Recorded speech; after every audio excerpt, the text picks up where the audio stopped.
குறிப்பாக விசில் சின்னம் என்று நமக்கு கிடைத்தவுடனேயே வெற்றி கழகத்துடைய தளபதி அவர்கள் நம்முடைய புதிய வரலாற்றை உருவாக்கின்ற வகையில் பொதுக்குழு கூட்டத்திலேயே அன்று முதலில் அறிமுகம் செய்தார்கள்.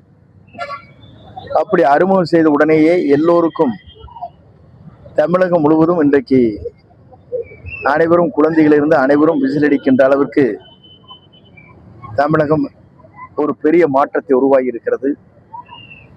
குறிப்பாக இளைஞர்கள், பெண்கள், பெரியவர்கள் அனைவருமே ஏற்றுக்கொண்டு அந்த பணிகளை நிறைவேற்றுவதற்கு தயாராக இருக்கிறார்கள்.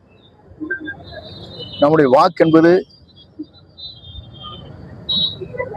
ஒரு ஜனநாயகத்தை காக்கின்ற வாக்கு.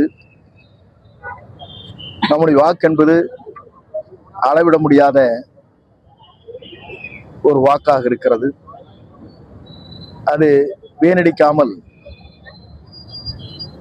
திராவிட முன்னேற்ற கழகத்தை வீழ்த்துகின்ற சக்தி யாரிடத்திலே இருக்கிறதோ அவர்களுக்கு வாக்களிக்கின்ற போதுதான் நம்முடைய பொன்னான வாக்குகள் ஆட்சி மாற்றத்தை உருவாக்கும்.